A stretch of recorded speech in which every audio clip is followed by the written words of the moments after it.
السلام عليكم ورحمة الله وبركاته. ازيكم شباب سنة تالتة؟ يا رب جميعا تكونوا بخير. النهارده بنكمل الموضوع اللي بدأناه وهو الهارت فيلير. المرة اللي فاتت خدنا مقدمات مهمة جدا، طولنا شوية فيها، لكن هنعرف فايدتها النهارده واحنا بنكمل الدرس. من غير ما اطول عليكم، تعالوا نبدأ الدرس المهم والتكملة المهمة جدا، هارت فيلير بارت بي. أول حاجة هنبدأ بيها النهارده هو الكلينيكال بيكتشر. تعالوا كده نفهم الأول مقدمة مهمة جدا عنها. هناخد الاول طبعا الكلينيكال بيكتشر بتنقسم الى سيمتوم وساين، والساين اللي هي اسمها اكزامينيشن. الكلام ده قلناه في الانترودكشن. لما نيجي بقى نشوف السيمتومز، ده الاول الجسم بتاعنا والارترز بتغذيه عشان تديله دم. احنا هناخد السكه بالعكس، يعني هنرجع كده اكننا بنرجع بالعربيه لورا. الارترز دي متصله بالليفت هارت اللي هو تحديدا الليفت فنتركل، وبعدين الليفت اتريوم. والليفت اتريوم بيستقبل الدم من البالمونري فينز اللي جايه من الرئه. جميل. والبالمونري ارتري هو اللي بيودي الدم للرئه، والبالمونري ارتري بياخد الدم من الناحيه اليمين من القلب، والناحيه اليمين من القلب بتاخد من الفينز اللي في الجسم كله اللي هي السيستميك فينز يعني. جميل. تعال ناخد كده من المشكله لما تحصل في الناحيه الشمال من القلب، فشل الناحيه الشمال. اول حاجه هيفشل ان هو يضخ الدم، فبالتالي هيحصل لو كاردياك اوتبوت. كلام منطقي وجميل. وهيفشل كمان ان هو يستقبل الدم اللي وراه لانه اتعبى بالدم، خلاص بقى كونجستد، فمش هيعرف ياخد من البالمونري فينز، فتتعبى هي كمان دم، وبالتالي الرئه كمان تتعبى دم وتتملي دم، يحصل حاجه اسمها لانج كونجشن. ده كده هو اسمه الليفت سايدد هارت فيلير، ده اللي بيحصل فيه. هتلاقي فيه فورورد فيلير، فشل امامي اللي هو اللو كاردياك اوتبوت، وباكورد فيلير اللي هو اللانج كونجشن. طب تعالوا كده ناخد الناحيه اليمين. لو فشلت ايه اللي هيحصل؟ هتفشل في ضخ الدم فين؟ في البالمونري ارترز، فبالتالي يقل الدم اللي رايح للرئه، فيحصل بدل دوت حاجه اسمها اللنج اوليجيميا.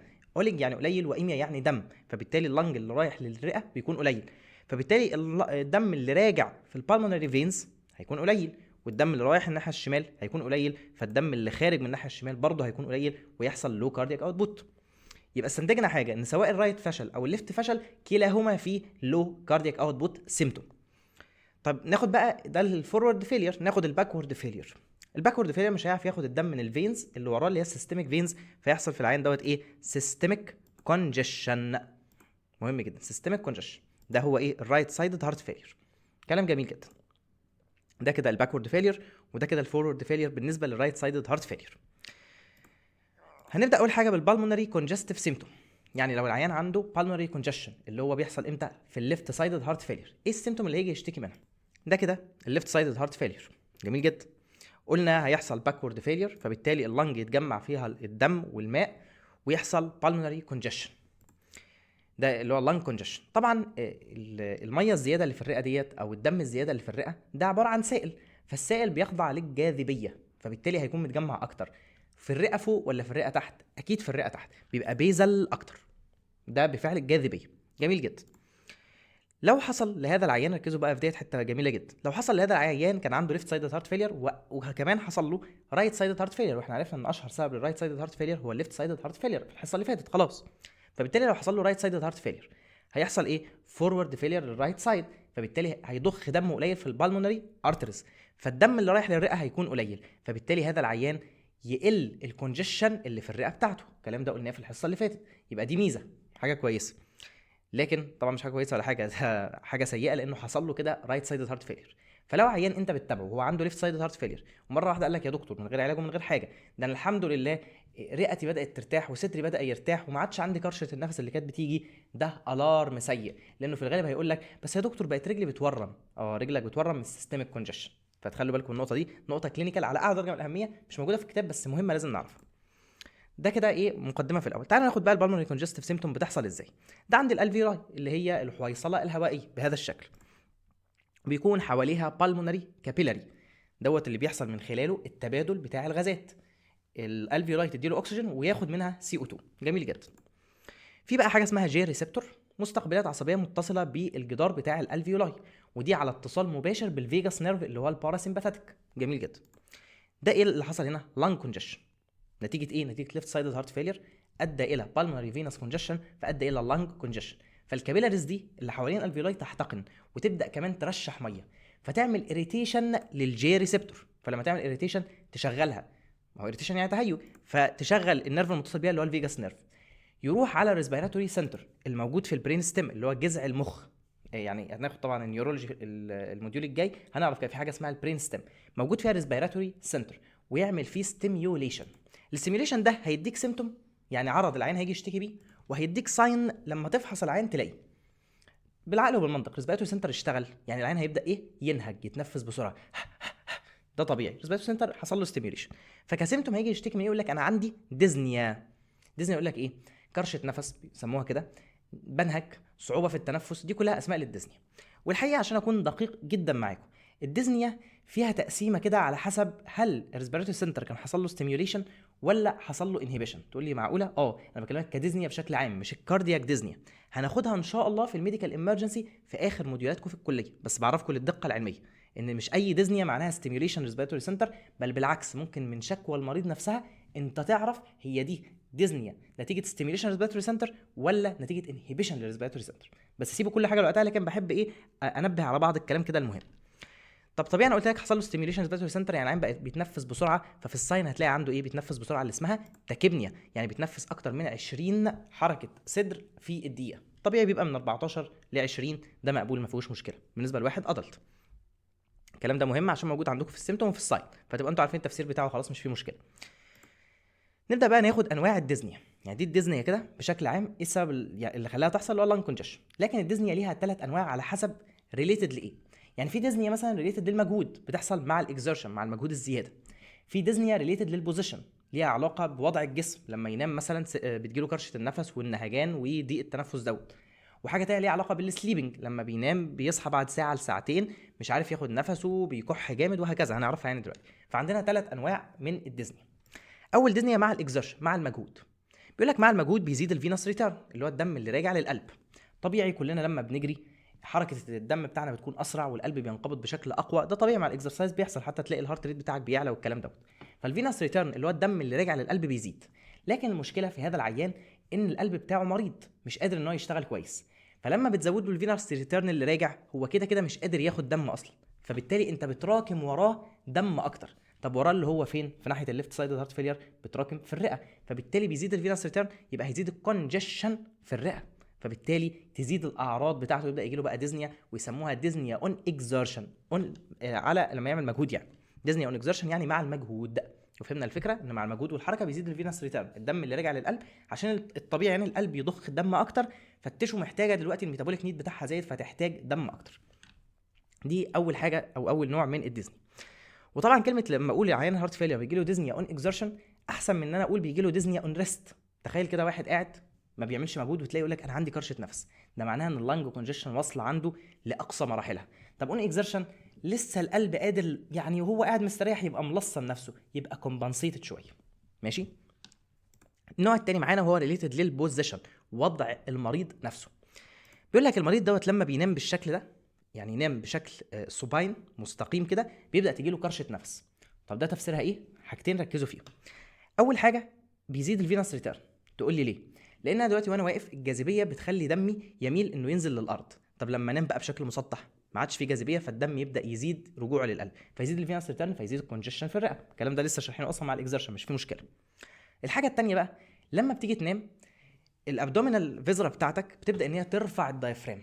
ما هي طبيعي انت نمت فبدات تتفرد كده وبدات ترفع الدايفرام بتاعك اللي هو الحجاب الحاجز، فتبدا تاثر على كفاءه وانقباض الريسبيراتوري ماسلز بتاعتك. عشان كده لما نيجي ناكل مثلا اكله تقيله ونخش ننام تلاقيك قمت بعدها شويه تقول ايه؟ مش عارف اخد نفسي. ليه؟ بطنك مليانه قوي، ضغط على الحجاب الحاجز، مش عارف تنزل الحجاب الحاجز، مش عارف تاخد نفسك بشكل طبيعي. فالحاجتين دول بيخلوا العيان ده يحصل له ديزنيا لما يجي ينام على ظهره. دي بيسموها ايه؟ بيسموها اورثوبنيا. يبقى ده هو الفينوس ريتيرن اللي هو البريلود زياده، بيسموها اورثوبنيا. اورثوبنيا يعني ديزنيا لما ينام على ظهره، لما ينام سوباين. طب الحل؟ بينام على كذا مخده، بينام في وضع اسمه سيمي سيتنج بوزيشن، يعني وضع 45 زاويه كده، زاويه 45 بالشكل ده كده، يرفع بمخدات. عشان كده مهم جدا تسال عيان الهارت فيلير هو انت بتنام على كم مخده؟ كل ما عدد المخدات زاد معناها كل ما كان في مور لانج كونجشن، فمحتاج يرفع نفسه عشان يقلل الفينوس ريتيرن، عشان يعني ايه؟ اكنه بيستخدم الجاذبيه كده لمنع الفينوس ريتيرن، وعشان برضو يدي فرصه لحركه الحجاب الحاجز. الوضع بتاعه دوت اسمه ايه؟ اسمه اورثوبنيك بوزيشن. ممكن لما تخش على مريض الهارت فيلير مثلا محجوز في الاسم تلاقيه نايم على كذا مخده، تعرف على طول ده هارت فيلير. الوضع ده اسمه ايه؟ اسمه اورثوبنيك بوزيشن، نتيجه ان هو عنده اورثوبنيا، يعني لما بينام بيبدا انه يجيله كرشه نفس. ده ريليتد ايه؟ للبوزيشن، لوضع الجسم نفسه. بعد كده النوع الثالث ريليتد للسليبنج، وركزوا فيها دي عشان دي مهمه والكتاب مش كاتب فيها تفاصيل. دي حاجه اسمها باروكسيزمال نوكتيورنال ديزنيا، واحده واحده. ديزنيا يعني كرشه نفس او ضيق في التنفس او نهجان ايا كانت يعني. باروكسيزمال يعني في شكل نوبات بتيجي وبتروح ليها اوقات معينه. نوكتيورنال يعني نوبات ليليه. طب لو العيان نام بالنهار مثلا، هل مش تجيله؟ لا، هي ليها علاقه بالسليبنج، عشان كده انا كاتب لك سليبنج. هو احنا الطبيعي بننام بالليل ولا بالنهار؟ لا بالليل، فعشان كده سموها نوكتيورنال، لكن هي ريليتد للسليب مش للتايم، مش للنايت، مش لليل نفسه. مهمه دي بس عشان ايه التسميه نبقى دقيقين فيها جدا. ايه اللي بيحصل بقى في الباروكسيزمال نوكتيورنال ديزنيا ديت؟ ببساطه ده العيان لما بينام على ظهره بهذا الشكل بيزيد الفينوس ريتيرن، فبالتالي بيزيد الكونجشن. فده منطقي، هو لو نام على ظهره هيزيد الفينوس ريتيرن، هيزيد الكونجشن، فبالتالي هتجيله كرشه نفس. دي حاجه. الحاجه الثانيه، العيان لما بيبدا يروح في النوم السمباثيك اكتيفيتي بتقل طبيعي. هل انت محتاج مثلا الهارت ريت بتاعك يبقى سريع وانت نايم؟ اكيد لا. انت وانت نايم بتشغل حاجه اسمها الباراسمباثيك، يعني بيعمل انهيبيشن لكل حاجه، فانت مش محتاج تجري مثلا يعني، فمحتاج هارت ريت عالي. فالباراسمباثيك هو اللي بيبقى ليه الابر هاند. طب ما دي حاجه وحشه. العيان ده القلب بتاعه بينقبض بالعافيه، وشويه السمباثيك اكتيفيشن اللي عنده بتساهم في ان القلب ينقبض كويس فمتلصم. طب تخيل عملت السمباثيك اكتيفيتي خليتها قليله ورفعت الباراسمباثيك اكتيفيتي، الانقباض هيبقى ضعيف، فبالتالي يبدا يحصل ان القلب يتراكم جواه دم اكتر، فبالتالي يفشل في استقبال دم اخر من الرئه، فالرئه يحصل فيها مور لانج كونجشن، فبالتالي العين يصحى بعد ساعه لساعتين من النوم. دي اسمها كلاسيك باروكسيزمال نوكتيورنال ديزني. بيصحى بعد ساعه لساعتين من النوم مره واحده، يقوم كده من السرير بيكح جامد. ليه كحه؟ لان الكونجشن اللي في اللنج بيبدا يعمل اريتيشن للكوف ريسبتور. الكوف ريسبتور اللي هي مستقبلات الكحه دي موجوده في كل الريسبيراتوري تراكت، وموجوده في اماكن اخرى هنعرفها في الشيست ان شاء الله، لكن هي موجوده في كل الريسبيراتوري تراكت. لما يحصل لها اريتيشن هيبدا العين يكح، فتلاقي العين مره واحده عمال يكح، بيعرق قوي. تلاقيه مره واحده، يعني العيانين بيوصفوا يقول لك انا بقوم يا دكتور بعد ساعتين كده من النوم مش عارف اخد نفسي، لدرجه تلاقيه مثلا يقوم جاي فاتح الشبابيك ويقف فيها كده او يطلع البلكونه ظنا منه انه محتاج ايه يدخل هواء اكتر، بس الموضوع مش في الهواء نفسه او في الاكسجين اللي في الجو، الموضوع جواه هو. فدي هي الباروكسيزمال نوكتيرنال ديزنيا. بيصحى بعد ساعه لساعتين من النوم. ايه الميكانيزم بتاعها؟ بينام على ظهره، فينس ريتيرن يزيد. دي حاجه. الحاجه الثانيه السمباثيك هايبو اكتيفيتي، نتيجه ان هو نام فالباراسمباثيك بقى ليه الابر هاند، فبالتالي الكونتراكتيليتي بتاعه الهارت ضعفت، فبالتالي الهارت تراكم فيه دم اكتر وزاد الاحتقان في الرئه فزادت الاعراض. دي كل القصه. كونتراكتيليتي قلت نتيجه ايه؟ نتيجه السمباثيك هايبو فانكشن، وطبعا انه نايم على ظهره، فبالتالي الفينس ريتيرن بيكون زياده. ودي احنا لسه شرحناها اصلا مع البوزيشن اللي هو الاورثوبني. دي كده اللي عايزين نعرفه في الديزني. طيب تعالوا كده نجمع الكلام اللي عندنا في الكتاب. ده البلمونري كونجستيف سيمتوم اهيت. اول حاجه عندك الديزنيا وليها 3 انواع: ريليتد للاكزertion، ريليتد للسليب اللي هي الباروكسيزمال نوكتيرنال ديزنيا ممكن اختصارا BND، وثالث حاجه اللي هي ريليتد للبوزيشن اورثوبنيا. تاني حاجه ممكن العين يكح دم، هيموبسيس. ليه؟ ما انت عندك لانج كونجشن، والدم اللي جنب الالفيولاي دوت ممكن سيفير كونجشن يؤدي ان يبدا يحصل شويه RBCs تسرب وتخش في الالفيولاي، فيجي يكح، يقوم جاي كاحح دم. دي اسمها هيموبسيس. هيموبسيس يعني كح دم. في مصطلح تاني اسمه هيماتيميسيس، ده يرجع دم. ماشي. وطبعا في يعني جدول مهم جدا في الشيست ان شاء الله هنعرفه للتفرقه ما بين الاثنين، وهناخده اكتر في موديول الميديكال ايمرجنسي ان شاء الله. تالت حاجه معانا ممكن الكوف، والكوف دي نتيجه اريتيشن للكوف ريسبتور الموجوده في الريسبيراتوري تراكت. ما هي موجوده في كل الريسبيراتوري تراكت، وانت عامل لانج كونجشن اصلا حوالين الالفيولاي وحوالين كمان البرونكاي على فكره، يعني مش بس الالفيولاي، كل اللانج بيبقى فيها كونجشن، برونكاي والفيولاي وكله، فبتعمل اريتيشن للكوف ريسبتور فالعيان بيكح. طب الكحه دي بالعقل وبالمنطق هتبقى ناشفه ولا فيها سبيوتم، فيها بلغم؟ اكيد ناشفه، لان هو في انفكشن حاجه هتطلع سبيوتم وتزود الافراز؟ لا طبعا مش في الكلام دوت. فالكحه دي بتكون ليها خصائص ان هي بتكون اكزertional مع المجهود. ليه؟ لان مع المجهود هيزيد الفينوس ريتيرن، فبالتالي هيزيد اللنج كونجشن، فبالتالي يزيد الاريتيشن للكوف ريسبتور وهكذا. بتكون دراي، ده منطقي جدا لان مفيش انفكشن تخليها فيها سبيوتم. واخر حاجه بقى بتزيد لما ينام على ظهره. يا ترى ليه لما ينام على ظهره؟ لان الفينوس ريتيرن بيزيد. بس شفت بقى ان في تكات كده في الاول لما بنعرفها بتلاقي كل حاجه بقت سهله، خلاص انت مجرد ايه بتفسرها بدماغك، مش محتاج حاجه اصلا. رابع حاجه معاك هو الريكارنت تشيست انفكشن. العيان بيبدا يجيله شيست انفكشن بشكل متكرر، وممكن دي كمان في الاطفال تبقى العلامه الوحيده ان الطفل ده عنده هارت فيلير. طب ليه بيجيله ريكارنت تشيست انفكشن؟ عشان الجمله الجميله اللي هتظهر ديت ان البلاد از ا جود ميديا فور انفكشن. حتى تفتكروا في المايكرو كده كان في حاجه اسمها بلاد اجار كده، طبق كده بيتزرع عليه البكتيريا. فالبلاد بالنسبه للبكتيريا ده وسط حلو قوي، وسط مغذي وفيه سكر وفيه كل حاجه هي عايزاها. فانت في لانج كونجيشن في الرئه، ففي دم ستاجننت قاعد في الرئه رائد راكد، فبالتالي البكتيريا تحب انها تخش وتبدا تتغذى وتكبر ويحصل ريكارنت تشست انفكشن. طبعا مور كومن في الاطفال. في بقى تكايه هنا مهمه جدا جدا جدا. انا قلت لكم حاجه، قلت لكم ان من ضمن التريجرنج فاكتور اللي تخلي العين قلب من كرونيك كومبنسيتد هارت فيلير في الحصه اللي فاتت الى اكيوت دي كومبنسيتد هارت فيلير حاجه اسمها انفكشن. تحديدا قلنا حاجتين كده، بس يهمني الحاجه الثانيه دلوقتي، تشست انفكشن. وقلت لكم ان دي اصلا حاجه الهارت فيلير بيعملها. فتلاقي عين هارت فيلير عمال يجي له ريكارنت تشست انفكشن، فبالتالي يقلب من كرونيك الى اكيوت. لو انت مش منتبه للشست انفكشن ديت ومش حاططها في دماغك، ممكن العين تقعد تعالجه من الهارت فيلير وتلاقيه مش بيستجيب، يبقى ريفراكتوري. ليه؟ لان عنده بريسيبيتيتنج فاكتور اللي هو الريكارنت تشست انفكشن. اخر حاجه بقى الكتاب كتب كلمتين عن حاجه اسمها اكيوت هارت فيلير. الحقيقه احنا هنتكلم قدام شويه كده في الحصه على الاكيوت هارت فيلير، وهنعرف تفصيله دي مهمه جدا جدا جدا وعليها كلام حديث جدا. لكن عايزين نعرف كلمتين. اكيوت هارت فيلير يعني ايه؟ يعني القلب فشل بشكل حاد، فبالتالي الفشل هيكون فشل ذريع. فهتلاقي حصل لانج كونجيشن عنيفه، ديزنيا عنيفه، كف عنيفه، هتلاقيه بيكح يقول لك بينك فروثي سبيوتم. بيجي يكح بقى نتيجه الكونجيشن العنيف دوت، بيبدا ان الكابيلاريز ترشح ميه في الالفيولاي، فيبقى الالفيولاي فيها ميه كتير، فالميه دي هتخرج مع الكحه، فالكحه هتبقى مش ناشفه. فاهمين النقطه دي؟ لان حصل ترانزيوديشن من الكابيلاري، الكابيلاري رشحت ميه نتيجه الكونجيشن العنيف. الميه دي راحت فين؟ في الالفيولاي، فبيكح كده، خرج السبيوتم اللي هو عباره عن ميه. فالسبيوتم ده بيكون ايه؟ بيكون بينك. طب ليه بينك؟ لان في شويه ار بي سيز معرق بار بي سيز، هيموبسيس، ما هو في ماركت كونجيشن. وبيقول لك كمان بيكون فروثي، فروثي يعني مرغي. طب ليه مرغي؟ لان الرئه فيها هواء، صح؟ فالهواء لما بيخش على الميه، لما بيمشي على الميه كده بيعمل فيها رغاوي. هي دي كل الموضوع. فالاكوت هارت فيلير هو سيفير فورم من الكرونيك هارت فيلير ان احنا لسه عمالين نتكلم عليه. فقلنا نقول الكلمتين اللي عليه في الكتاب كده، وهنتكلم عليه قدام شويه. بعد كده عندنا السيستميك كونجستيف سيمتوم اللي بتحصل مع مين؟ مع الرايت سايدد هارت فيلير. ماشي. ادي ده العيان بتاعنا زي الفل اهوت، القلب بتاعه في النص. قلنا بتحصل مع رايت سايدد هارت فيلير، وكمان بتحصل مع حاجه تانية وهي كونجستيف هارت فيلير. تقول لي كونجستيف ليه؟ اقول لك مش كده كده الناحيتين بايظين، ليفت ورايت. طب ما الرايت بايظ يعني خلاص يبقى هي نفسها، مفيش مشكله فيها. ماشي. شوفوا ديت كده، ايه اللي حصل هنا؟ رجلين العيان مره واحده بقت منفخه، حصل له بايلاترال بيتنج لور ليمب ايديما. طبعا احنا شرحنا موديول الرينال وفهمنا حته الايديما ديت، فلو احنا فهمناها كويس هتلاقينا بنجري فيها دلوقتي. العين ده بيحصل له بايلاترال. طب ليه مش يونيلاترال؟ لان ده سيستميك كونديشن مأثره على الجسم كله، فبيتراكم الدم في الفينز كلها، مش هتفرق بقى ناحيه يمين لناحيه شمال. وان كان في الكلينيكال في اسئله مهمه جدا، امتى يبقى عنده رجل مورمه عن الثانيه هنعرفها في وقتها. المهم فبيكون بايلاترال لان ده سيستميك ديزيز. بيتنج لانها عباره عن ميه مرشحه من الكابيلاري، فبالتالي لما تضغط عليها هتلاقيها بتضغط عادي لانك بتزيح الميه من تحت الجلد، مش في مشكله. واللور ليمب اديما ليه في اللور ليمب؟ ليه مش في حته ثانيه؟ لان دي عباره عن ميه، والميه بتتشد مع الجاذبيه، يعني بتكون ديبندنت اديما، معتمده على الجاذبيه. وعشان نفهمها ونفتكر الفكره بتاعتها اللي قلناها في الرينال، ادي عندنا هنا ده الفين، وحواليه الانترستيشال سبيس اللي هو المساحه او المسافه اللي ما بين التشو او ما بين السيلز.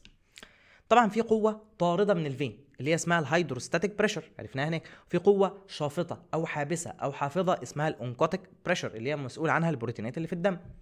طب العين دوت بيكون عنده ايه بقى؟ بيكون عنده زياده في ايه؟ زياده في الهيدروستاتيك بريشر. ليه عنده زياده في الهيدروستاتيك بريشر؟ ببساطه لان عنده زياده في الفيناس بريشر. طب ليه عنده زياده في الفيناس بريشر؟ دلوقتي لو انا عندي انبوبه او كيس حد وحطيت فيه شويه ميه صغيرين، البريشر جواه قليل، طب مليته على اخره البريشر جواه هيبقى عالي جدا. فانت الفينز هنا كان فيها كميه دم عاديه، مره واحده القلب فشل، فالفينز كلها احتقنت، اتملت دم، فاكيد الفيناس بريشر هيكون زياده، فالفيناس بريشر لما يعلى هيزود الهيدروستاتيك بريشر. زائد ان هذا العين بيحصل عنده سولت اند ووتر ريتنشن نتيجه الراس سيستم، فالاثنين هيعملوا له هايبر فوليميا وزياده في الفيناس بريشر، فهيزيد الهيدروستاتيك بريشر، فهيبدا ان هو يرشح يعني الميه بره الفينز، وتبدا انها تورم له رجليه، ومع الوقت تبدا تنتشر ويبقى عنده جنرالايزد اديما. لان طبعا الكاردياك فيلير من ضمن الاسباب اللي بتعمل جنرالايزد اديما، زيه زي الرينال فيلير وزيه زي الهيباتيك فيلير او الليفر فيلير. ده شكل البايلاترال بيتنج لور ليمب اديما قابله للانضغاط. بعد كده عندك الغشاء البريتوني اللي حوالين الاعضاء بتاعه الابدومن، ويهمني فيهم الاستومك والليفر، ده اللي يهمني فيهم. طب نبدا اول حاجه كده بالاستومك. ايه اللي هيحصل فيها؟ الاستومك هيبدا يحصل فيها كونجيشن، فالكونجيشن ده هيخلي الجدار بتاع المعده يعني محتقن، وبالتالي العيان لما يجي ياكل الاكل يبقى بيضايقه بيوجعه، لان عنده يعني سام سورت اوف جاسترايتس، التهاب في المعده نتيجه الاحتقان دوت. فيجي مع الاكل كده يقول لك انا لما باكل بيحصل لي ديسبيبسيا. ديسبيبسيا ده ان انت في عدم ارتياح مع الاكل او بعد الاكل على طول، نتيجه ان جدار المعده بتاعه محتقن وملتهب، فالابيثيليوم مش صحي مش هيلثي نتيجه الاحتقان اللي فيه، فبيبقى عنده ديسبيبسيا. تلاقيه ايه؟ يقول لك انا الاكل مش بيريحني. وده طبعا هنلاقيه بقى بعد كده بيحصل له كمان انوركسيا ونوزيا وفوميتنج، كل ده من الكونجشن اللي موجود في المعده.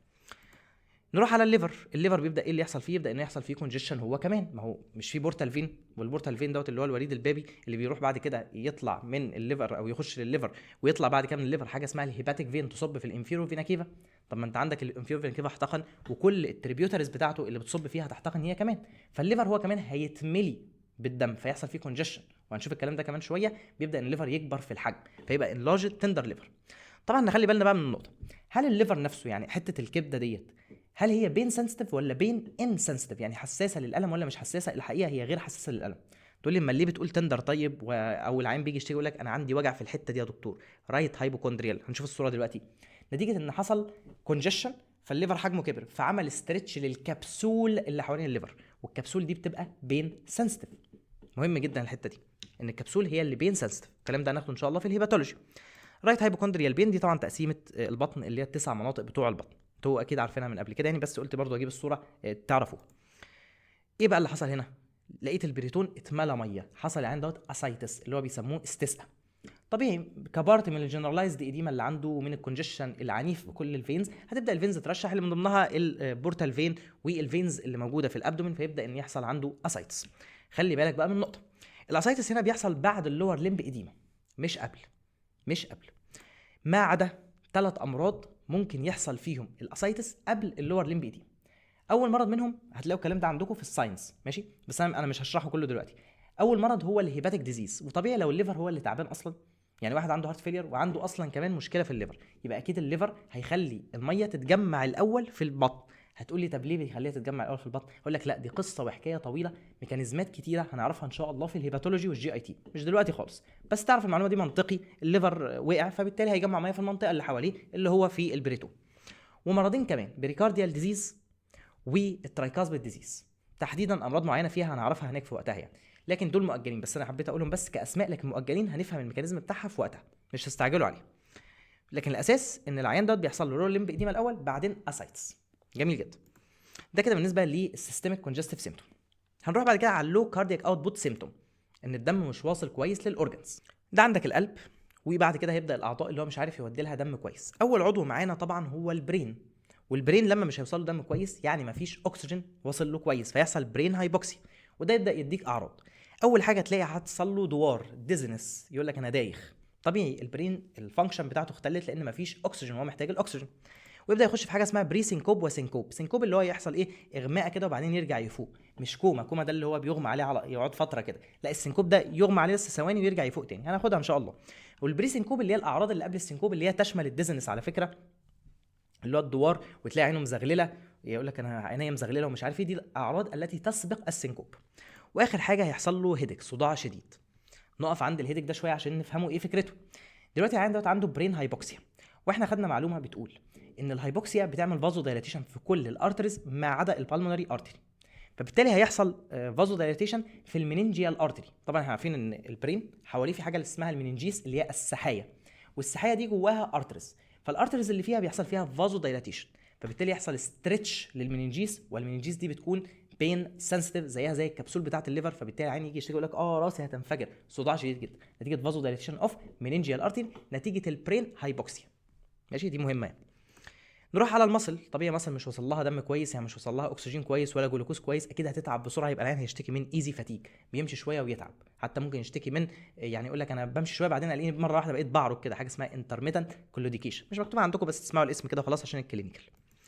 بعد كده هنبص على الايد بتاعته، الاطراف بتاعته مش هيبقى وصل لها دم كويس، فبالتالي الاطراف هتبقى ساقعه لان الدم هو اللي بيدفينا، فالاطراف هتبقى كولدنس. دول كده الاساس الموجود عندكم في الكتاب، لكن في حاجات اضافيه لازم نعرفها عشان احنا في الكلينيكال ان شاء الله. سؤال مهم جدا، قول لي يا ابني اللو كاردياك اوتبوت سيمتوم، مش ينفع مش تبقى عارفها بالشكل ده. حاجات اكسترا بس مهمه لازم نعرفها، ويا ريت نكتبها كمان في الكتاب. على مستوى الكليه مفيش دم كويس وصل للكليه، يبقى الكليه هتفلتر كويس مش هتفلتر كويس، هتفلتر كميه قليله، يبقى هتعمل اوليجوريا، كليه حزينه وممكن يخش في بري رينال اي كي اي. الحاجه الثانيه على مستوى العين بيحصل له بلورد فيجن، تلاقيه بيزغلل كده، ده نتيجه تاثر البرين هايبوكسيا والعين بالهايبوكسيا كمان. اخر حاجه على مستوى القلب بيحصل له حاجه اسمها ذبحه انجينا، والذبحه بيبقى فيه مشكله في وصول الدم والاكسجين لعضله القلب. هنفهمها ان شاء الله بالتفصيل، بس هنا الفكره بتاعتها ان مفيش يعني دم كفايه واصل ولا في اكسجين كفايه واصل لعضله القلب، فهتعمل ذبحه اسكيميا وتبدا تديك اعراض ذبحه. يقول لك انا حاسس بوجع هنا في صدري، والوجع مسمع مثلا في كتفي الشمال، والوجع ده بيزيد مع المجهود. طب ليه مع المجهود؟ لان القلب بيضعف اكتر مع المجهود، لان بيزيد الفينوس ريتيرن ليه وهو اصلا مش قادر ينقبض، فبالتالي يضعف اكتر، وبالتالي الدم اللي طالع يبقى اقل واقل، وهو اصلا محتاج دم اكتر في حاله ايه؟ الاكزرشن وحاله الاكسرسايز. يبقى دي كده الاعراض الزياده اللي احنا بنقول لازم نعرفها. عايزين بقى دلوقتي هنتكلم على حاجه اسمها اتريال فايبريليشن. اتريال فايبريليشن يعني رفرفه اذينيه. ده مش موجود في الكتاب بشكل صريح كده دلوقتي في درس الهارت فيلير، لكن هتلاقي الكتاب كاتب كام كلمه عنه كده في اماكن متفرقه. فانا قلت نفهم فكرته الاول، وبعدين نعرف الكلمات ديت ونوزعها في اماكنها بعد كده. فيا ريت تاخدوا الحاجات دي سكرين، تكتبوها، ترسموها، لانها مهمه جدا لحد ما ناخد الدرس ده ان شاء الله في الاريثميا. كلمه اتريال فايبريليشن يعني رفرفه اذينيه. تعالوا ناخد الطبيعي الاول. ده القلب بتاعنا والكهرباء بتاعته، دي الاس اي نود ودي الاي في نود. جميل جدا. النبضه تطلع من الاس اي نود تكهرب الاتريوم، وبعدين توصل للاي في نود، الاي في نود يعديها للفنتركل، الفنتركل يتكهرب، وهكذا. كهرباء الفنتركل بتترسم في حاجه في الاي سي جي اسمها كيو ار اس كومبلكس، اللي هو ده معناه الفنتريكولار اكتيفيشن، الفنتريكولار ديبولاريزيشن. والديبولاريزيشن او كهرباء الفنتركل يتبعها فنتريكولار كونتراكشن، انقباض الفنتركل. منطقي جدا يعني. طبعا الاس اي نود بيطلع النبضات بشكل منتظم، فبالتالي بيبقى الريجولار ريتم. اعرفه ازاي ريجولار ريتم الريتم منتظم ازاي؟ المسافه ما بين كل كيو ار اس والثانيه بتكون منتظمه، المسافه دي بتبقى ريجولار. ده كده الطبيعي النورمال. ناخد الديزيز بقى. ده حاجه اسمها اتريال فايبريليشن. في الاول في قاعده مهمه جدا في كهرباء القلب لازم نعرفها، وهي ان القلب وخلاياه بيتبعوا مصدر الكهرباء الاسرع. يعني مثلا ما جاش في بالكم هو ليه الاس اي نود الجسم بيتبعها والقلب بيتبعها برغم ان الاي في نود برضه بتطلع نبضات؟ لان الاس اي نود اسرع، بتنبض من 60 ل 100 نبضه في الدقيقه، الاي في نود من 40 ل 60 نبضه في الدقيقه. يبقى مين اسرع؟ الاس اي نود طبعا، فعشان كده القلب بيمشي وراها. فهنا في الاتريال فايبريليشن لسبب ما بيطلع كده مناطق في القلب مالتيبل اريثموجينيك فوكس كده، مناطق في القلب متعدده بتطلع نبضات بشكل سريع جدا جدا جدا، اسرع من الاس اي نود. كام يعني نبضه في الدقيقه؟ 200 300؟ لا، ده 500 نبضه في الدقيقه. طبعا ده يعني هبل وعبط. يعني حرفيا الاتريوم بيعمل كده يعني ايه؟ يعني بيرعش مش بينقبض، بتفقد فيه الاتريال سيستول. الجمله دي مهمه جدا. طبعا لو ال 500 دول نزلوا للفنتركل كلهم، طبعا العيان هيخش في فنتريكولار فايبريليشن اللي هو رفرفه بطينيه ويموت دلوقتي، سادن ديث دلوقتي حالا. لكن ربنا خلق الاي في نود بتعمل حاجه اسمها الكتريك فلتر، بتفلتر النبضات اللي جايه من الاتريوم. فال 500 دول هتنزلهم يبقى 160. 160 فنتريكولار تاكيكارديا، لكن استحملهم، اعرف اتعامل معاهم، العيان يعيش لحد ما يتعالج. لكن الاي في نود البلوك اللي هي بتعمله، يعني انها بتنقي نبضات تعدي ونبضات لا، بتعمله بشكل غير منتظم، الريجولار فاريبل بلوك، غير منتظم. طب الاقيه في الاي سي جي ازاي بالشكل ده؟ شوف المسافه ما بين كل كيو ار اس والثانيه، مسافات غير منتظمه. ليه؟ نتيجه ان الاي في نود عملت الريجولار بلوك فاريبل بلوك، المسافات الزمنيه ما بين كل نبضه والثانيه مش منتظمه، لان هي مش منعت المرور بشكل منتظم، وانما بشكل عشوائي، بشكل الريجولار. طب هو ايه سبب الاي اف في عيان الهارت فيلير؟ ممكن الهارت فيلير نفسه عن طريق انه بيعمل ستريتش لعضله القلب. زي ايه مثلا الاسترتش دوت؟ فاكرين لما قلت ليفت فنتريكولار فيلير بيحصل ادي الى ليفت فنتريكولار كونجيشن وثم ليفت اتريال كونجيشن. طب ما الليفت اتريال كونجيشن دوت، كونجيشن يعني احتقان، يعني دم كتير، يعني بريشر، يعني ستريتش واكسبانشن، وده اللي كان بيخلي اللي يطلع اتريال ناتريوريتك بيبتايد، يبقى الاسترتش. وهنفهم في الاريثميا ليه الاسترتش بيعمل كده، ليه ميكانيزم مفهوم جدا، بس خلوه في الاريثميا مش هنا. الحاجه الثانيه، ممكن السبب اللي عمل هارت فيلير بيعمل كمان اي اف، والاي اف ليه اسوسيشن شهير جدا مع الهارت فيلير. طيب تعالوا بقى ناخد المعلومات الكلينيكال اللي احنا عايزينها اللي موجوده عندنا في درس الهارت فيلير. هم 3 معلومات، واحده واحده كده ناخدهم. العيان ده بيكون عنده الريجولار بالس. ليه بالس الريجولار؟ لان البلس ليه علاقه بالفنتريكولار كونتراكشن. طب الفنتريكولار كونتراكشن هنا منتظمه ولا غير منتظمه؟ غير منتظمه، يبقى الريجولار بالس. والريجولار بالس دوت العيان هيؤدي انه يشتكي بشكل يقول انا عندي حاجه اسمها الريجولار بالبيتيشن، يعني انا حاسس بنبض قلبي غير منتظم، ودي في السيمتوم. كلمه بالبيتيشن هي الاويرنس اوف هارت بيت، انا حاسس بنبض قلبي يا دكتور، حاسه هنا غير منتظم لان انا عندي الريجولار بالس. البالبيتيشن ممكن يبقى السبب بتاعها تغير في الريت، سواء بقى تاكيكارديا او براديكارديا، وهنا في تاكيكارديا اصلا، او تغير في الريذم ان يحصل الريجولار ريذم زي هنا برضو، او تغير في الفورس اوف كونتراكشن، قوه الانقباض بتاعه عضله القلب لما تضعف او تقوى ممكن تخليني احس بنبض قلبي. واخر حاجه ممكن يبقى حاجه اسمها سايكونيروزز، يعني انا حاسس كده نتيجه ايه؟ ان انا بس مضغوط نفسيا، مش حاجه عضويه يعني. وعلى فكره اشهر سبب للبالبيتيشن عامه هو الهايبرثايروديزم، الثايروتوكسيكوزس، لانه بيعمل لخبطه في الاربع عوامل اللي بيتحكموا في البالبيتيشن او اللي بيؤدوا الى بالبيتيشن. دي معلومه جانبيه كده. الحاجه الثانيه ان العيان ده بيكون عنده الريجولار اي في نود بلوك. احنا قلنا بتعمل بلوك بشكل عشوائي، بشكل غير منتظم، متغير يعني فاريبل. فبالتالي يعني ركزوا بقى في ديت. انا دلوقتي عندي مثلا النبضات غير منتظمه، بمعنى دلوقتي دي نبضه الفنتركل نبضها، وبعدين قعد ما عداش نبضات الاي في نوت خالص، وبعدين عدت نبضه. شوفوا المسافه كده ما بين الاثنين، مسافه كبيره. المسافه اللي ما بينهم دول هي النبضه اسمها فنتريكولار اكتيفيشن، صح؟ اللي تساوي فنتريكولار كونتراكشن. طب المسافه اللي هو ما فيش نبض فيها ديت بيبقى ايه؟ الفنتركل بيملى، بيحصل له دايستول، فهنا ملا حبه حلوين. طب النبضه اللي بعدها جت ازاي؟ جت كده، طب ملا ايه؟ حبه صغيرين. فبالتالي الفاريبل او الريجولار بلوك هيعمل فاريبل ديجريز اوف فنتريكولار فيلينج، يعني الفنتركل في كل نبضه والتانيه هيملى بدرجات مختلفه. طب وانا بحتاج الفيلنج ليه؟ الفيلنج ده بيعمل لي ستريتش لعضله القلب، مش احنا قلنا البريلود لما بيزيد بيعمل ستريتش لعضله القلب؟ فبالتالي ما دام في فاريبل فيلنج هيبقى في فاريبل ستريتش للفنتركل. طب هو ايه لازمه الاستريتش؟ فكره الاستيك، عملت ستريتش كونتراكشن قوي، ستريتش ضعيف كونتراكشن ضعيف. فنتيجه ان في فاريبل ستريتش للفنتركل هيكون في فاريبل ديجريز اوف فنتريكولار كونتراكشن. طب ده يعني هيؤدي لايه برضو؟ طالما الكونتراكشن قوته متغيره، ففي شويه كونتراكشن قوي يطلع دم كتير، وشويه كونتراكشن ضعيف فبالتالي يطلع دم قليل. وده هلاقيه كلينيكالي بالبلس فوليوم. دلوقتي لما اجي احط ايديا كده على البلس الراديال ارتري واحس، بلاقي حاجه بتخبط في ايديا، بتخبط في ايديا. الخبطه ديت ده نتيجه ان الفنتركل بينقبض فطلع الدم، وحركه الدم وانقباض الفنتركل هزت جدار الاوعيه الدمويه بدايه من الاورطه الى باقي الارترز. ده كده مجرد شعورك بالبلس بيكون بالشكل ده. طب اشمعنى بحس احيانا البلس قوي واقول ده انا حاسس اكن في صاروخ بيضرب تحت ايدي، واحيانا اقول لا ده البلس انا حاسه ضعيف؟ دي بيتحكم فيها حاجه اسمها البلس فوليوم، حجم النبضه ذات نفسها. وحجم النبضه ليه علاقه بكميه الدم الخارج من الفنتركل. طب ما هو هنا الكميه ممكن تبقى شويه زياده وشويه قليل، فبالتالي يحصل عندي دوت حاجه اسمها فاريبل بلس فوليوم، اشوفها بهذا الشكل، ودي ساين مهمه جدا. اخر حاجه بقى معانا ان انا قلت بفقد الاتريال سيستول.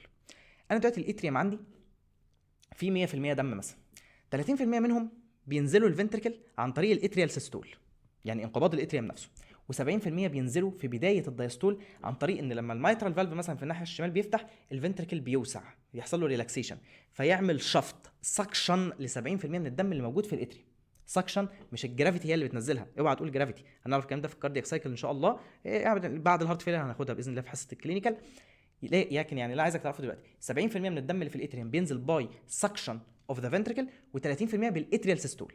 طب في الاي اف انا فقدت ايه؟ فقدت اتريال سيستول، يبقى هيتراكم جوه الاتريوم 30% من الدم اللي بيجي له، لكن 70% كده كده بينزلوا. فاي دم متراكم يعني في ستاجننت بلاد بيحصل فيه ايه؟ ثرومبو امبوليزم. كلمه ثرومبو يعني جلطه اتكونت في هذا المكان، طب فكت وراحت اي ارتري تاني وسدته مثلا، يبقى اسمه امبوليزم. وطبعا اشهر حاجه ان هي تنزل من الليفت اتريوم تروح للليفت فنتركل، تطلع على المخ تعمل ستروك اللي هي سكته دماغيه او جلطه دماغيه، حته من المخ تموت. طبعا هتدي مانيفستيشن مشكله جدا، شلل بقى نصفي والكلام دوت. وطبعا دي ساين مهمه. يبقى دي كده الثلاث علامات اللي احنا محتاجين نركز عليها. الريجولار بالبيتيشن دي هلاقيها في السيمتوم، فاريبل بالس فوليوم هلاقيها في الساين، والثرومبو امبوليزم تعمل ستروك هلاقيها برضو في الساين. طيب عندنا حاجه اسمها كارديوجينيك شوك، هتلاقوها موجوده عندكم في الكتاب برضو في اخر الكلينيكال بيكتشر كده اللي هي السيمتومز. اول حاجه عايز اعرفها، انا عايز اجاوب على 3 اسئله: هو يعني ايه شوك؟ ويعني ايه كارديوجينيك شوك؟ وايه علاقه الكارديوجينيك شوك بالهارت فيلير؟ واحده واحده كده. اول حاجه يعني ايه شوك؟ الشوك هي ستيت اوف تيشو اند سيلولار هايبوكسيا، يبقى عندي هايبوكسيا على مستوى السيل والتيشو، والهايبوكسيا ديت بيبقى ليها سبب من اتنين: يا اما زياده حاجه يا اما نقصان حاجه. نقصان ايه يا ترى؟ يا اما نقصان الدليفري، يعني مفيش اكسجين واصل للتيشوز اصلا نتيجه مثلا لو كاردياك اوتبوت، او في اكسجين واصل لكن التيشو نتيجه خلل في انزيمات ما، ممكن توكسين عامل تثبيط للانزيمات بتاعتها مش قادره تعمل له يوز، ديكريز اليوتيلايزيشن او اليوز اوف اوكسجين باي تيشو، فدخلت وكأن في ستيت اوف هايبوكسيا. او الحاجه الثانيه بقى، او ان حاجه ثانيه زياده، ان التيشو وصل لها اكسجين طبيعي، هو ده الطبيعي، لكن احتياجاتها من الاكسجين عاليه، زياده استهلاك، زياده الكونسامشن، فهي استهلكت، عماله تستهلك كتير، فهو كأن اللي جاي لها ده مش مكفيها هي. لكن لو انا باخد اللي جاي لها ده كرقم عام كده رفلي، اقول لا ده المفروض العيان دوت الاكسجين بتاعه كويس، لكن التيشو هي اللي احتياجاتها زياده عن اللزوم من الاكسجين. طيب ده كده عرفنا يعني ايه شوك. طب يعني ايه كارديوجينيك شوك؟ ادي القلب بتاعنا، وادي مثلا التيشو اللي احنا عايزين نوصله الدم او الكابيلاري او كده، ودي الارترز والفي. كلمه كارديوجينيك شوك يعني شوك سببها الكارديو، سببها مشكله في القلب. جينيك يعني مولد او مخلق، وكارديو اللي هو القلب. ايه ده حته كبيره ماتت في عضله القلب. عشان يحصل كارديوجينيك شوك محتاج ان يموت اكتر من 40% من الليفت فنتركل. ام اي تاخد اكتر من 40% من الليفت فنتركل، بيسموها ماسيف ليفت فنتريكولار ام اي اللي هي مايوكارديال انفاركشن. فطبيعي لما هتموت حته كبيره من عضله القلب، عضله القلب هتضعف جدا جدا جدا في انقباضها، فهيقل الكاردياك اوتبوت. فطبيعي لما الكاردياك اوتبوت يقل، يبقى الدم اللي واصل للتشو قليل، يبقى الاكسجين اللي واصل للتشو قليل. يعني ايه اللي حصل هنا في التعريف؟ قل الدليفري اوف ذا اوكسجين للتشو. خلاص فهمنا يعني ايه كارديوجينيك شوك، لان في انواع تانية من الشوك هنعرفها ان شاء الله بعدين، مش دلوقتي خالص، مش معانا يعني في الموديول ده. ايه بقى علاقتها بالهارت فيلير؟ ركزوا بقى في الكلام اللي جاي دوت، لان ده كلام مهم جدا جدا جدا، مش موجود في الكتاب، لكن محتاجين نفهمه بهذا الشكل، ويا ريت تكتبوه لانه هيفيدنا جدا في العلاج بتاع الاكيوت هارت فيلير. واحده واحده كده. الاكيوت هارت فيلير بيقسموه الى 4 انواع عن طريق حاجتين. هل العيان عنده بريفرال هايبوبرفيوجن سيمتوم، اللي هو السيمتوم بتاعت اللو كاردياك اوتبوت، ولا لا؟ كلمه هايبوبرفيوجن، هايبو يعني قليل، وبرفيوجن اللي هو ترويه التشو بالدم، ترويه التشو، دخول التشو الدم، هل الدم بيوصل لها كويس ولا لا، اللي هي اللو كاردياك اوتبوت سيمتوم. وهل في كونجيشن ولا لا. فبالتالي بالاثنين دول هنشوف ازاي بيقسموه الى 4 انواع، هل ده موجود ولا لا. بهذا الشكل الرسمه الجميله ديت. على المحور الافقي عندنا البريفرال هايبوبرفيوجن ساين اللي هي اللو كاردياك اوتبوت سيمتوم، وعندنا على المحور الراسي الكونجستيف سيمتوم، سواء بقى بالمونري او سيستميك، سواء بقى سيمتوم او ساين. ناخدهم كده واحده واحده، في ولا مفيش، في ولا مفيش، واحده واحده. نبدا باول نوع، الاثنين مفيش، اكيوت هارت فيلير، لكن ليس فيه بريفرال هايبوبرفيوجن ولا فيه كونجيشن. فبالتالي بيسموه النوع دوت وورم دراي اكيوت هارت فيلير. يعني ايه وورم دراي؟ وورم معناها ان اطرافه دافيه. طب ليه دافيه؟ عشان وصل لها كاردياك اوتبوت كويس، لان مفيش بريفرال هايبوبرفيوجن. وكلمه دراي ان هو مش فيه كونجيشن، فهو ناشف. طب ناخد النوع الثاني، مفيش هايبوبرفيوجن بريفرال لكن فيه كونجيشن، يبقى اسمه ايه يا ترى؟ مفيش بريفرال هايبوبرفيوجن يبقى اسمه وورم. طب فيه كونجيشن هيبقى اسمه عكس دراي ويت، وهي كان العين مبلول انه معبي ميه يعني. طب النوع الثالث، في بريفرال هايبوبرفيوجن لكن مفيش كونجيشن، هيبقى اسمه كولد دراي تايب. كولد لان في بريفرال هايبوبرفيوجن، فبالتالي مفيش دم واصل الاطراف، اطرافه ساقعه، ده منطقي جدا. ودراي لان مفيش كونجيشن. اخر نوع بقى مجمع الاثنين سوا، في كونجيشن وفي بريفرال هايبوبرفيوجن، فاكيد هيبقى اسمه كولد ويت تايب. تقول لي دي كده انواع الاكيوت هارت فيلير، انا استفدت ايه؟ استفدت ان الكولد ويت تايب يساوي كارديوجينيك شوك. فبالتالي العين بيبقى عنده امتى كارديوجينيك شوك؟ لما يكون دخل في اكيوت هارت فيلير من النوع الكولد ويت تايب. فيبقى عنده اعراض لو كاردياك اوتبوت اللي هي مكتوبه عندك في الكتاب، في هايبوتنشن، تلاقوها في اخر كده السيمتوم، في هايبوتنشن، في بريف هايبوبرفيوجن، في اوليجوريا، في او انيوريا، في كولد اكستريميتيز، وهكذا. وكمان هو ويت معبي ميه، بشوفها بزياده السنترال فينس بريشر. السنترال فينس بريشر اللي هو البريشر جوه الرايت اتريوم، اللي انا بشوفه كلينيكالي بالنيك فين. فهتلاقي العيان عنده ديستندد او كونجستد نيك فين، ان الرايت اتريوم مليان دم خلاص فمش قادر يستقبل، فالنيك فينز بتبدا انها تعبي دم كده. هنشوفها ان شاء الله الحصه الجايه على طول. يبقى كده ده عرفنا فيها الكارديوجينيك شوك. ناخد بقى كلام الاكزامينيشن، كلام سهل ولطيف جدا جدا جدا. الاكزامينيشن بتنقسم عندنا زي ما قلنا في المقدمه الى جنرال اكزامينيشن ولوكال. كلمه لوكال ان انا بفحص المنطقه المصابه اللي هي هنا الهارت. جنرال هو اي فحص في الجسم ما عدا المنطقه المصابه. سيبنا من اللوكال دلوقتي، نبص على الجنرال. بنجمعه في ايه بقى؟ ده طبعا الجسم كله، مهم جدا جدا الرسمه ديت. عندي 5 اللي هم الام في، ام وفي دول اختصار لحاجتين اقولهم دلوقتي، واي بي سي دي وفول بادي. ام في اول حاجه الام، وهي المينتاليتي. بشوف العين بقى مركز ولا مش مركز، وهل دخل في ديستربد كونشوس ليفل، درجه الوعي اختلت ولا لا. طب امتى يخش في ديستربد كونشوس ليفل درجه الوعي تختل؟ حاجه من اتنين، يا اما دخل في ستروك، حته ماتت من المخ فطبيعي درجه الوعي هتختل، او المخ فيه حته فيه ميته، او دخل في كارديوجينيك شوك نتيجه السيفير لو كاردياك اوتبوت، لو كاردياك اوتبوت شديده، فبالتالي في برين هايبوكسيا محترمه، فدخل بقى في ديزنس شديده وكونفيوجن ومش مركز ومرتبك والكلام دوت. يبقى دي المينتاليتي اول حاجه. ناخد الفي وهي الفيتال ساينس. طبعا العلامات الحيويه عندنا 4 معروفين جدا، البلس والبلاد بريشر والتمبريتشر وختاما الريسبيريشن اللي هو ريسبيراتوري ريت.